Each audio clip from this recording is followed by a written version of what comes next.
Yes. Number 1,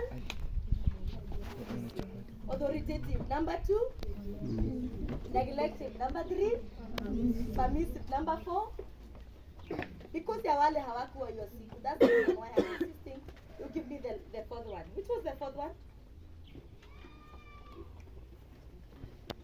Kwa hivyo nyinyi mnasumbuliwa is permissive, 4 is neglective. And I remember I mentioned something about neglective because my faith is the one which has molded me, na nikawaelezea kuhusu wazazi, nikaelezea kuhusu vile kufinyilia watu nje, ukulewa na mzazi, nalelewa kwa shosho, umeshikiliwa na fulani, umesaidiwa na fulani. It is all about life. Hakuna testimony without a history. So you've been creating one, and that's the reason why sometimes you suffer in one way or another. You're molding a life. You're molding your future. So it is all about wewe mwenyewe ujijue utataka kuwa mzazi gani in future. Kama hao ndio wale wazazi tulikuwa nao. So communication. Fourth type of the C is collaboration. Collaboration. You collaborate.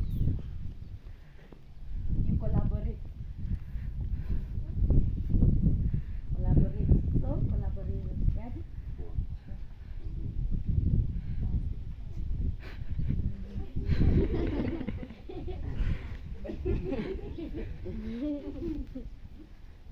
Tumeelewa? Collaboration. So who can tell me what is collaboration? It's very easy. Yes?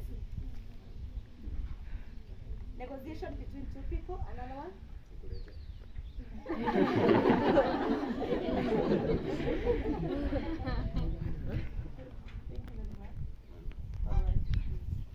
Yes?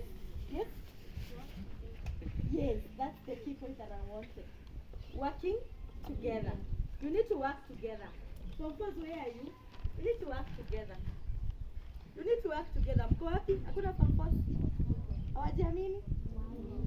Usiwainue mkono. Nikuuliza wameenda wapi? Yes? Working together. You need to work together. You need, si muwekwe, sijui vile mumeekwa, but I always dispute kama mumeekwa hivi. Kutoka yule anaanza, mpaka yule ako mwisho. So labda kutoka hapo, mpaka nusu, performers wamewekwa kando. Hao wengine wamewekwa hivi, akuendangi hivyo. Yule mwingine atasaidiwa na nani? Because we are talking about collaboration. Tunaelewana?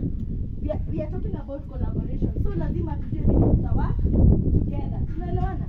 Lakini si nikuja nijitolee kuja kukuuliza, but then you are not ready to communicate. The third C, you are not ready to communicate. Then how will you do the fourth C? Tunaelewana? We need to know how to use or utilize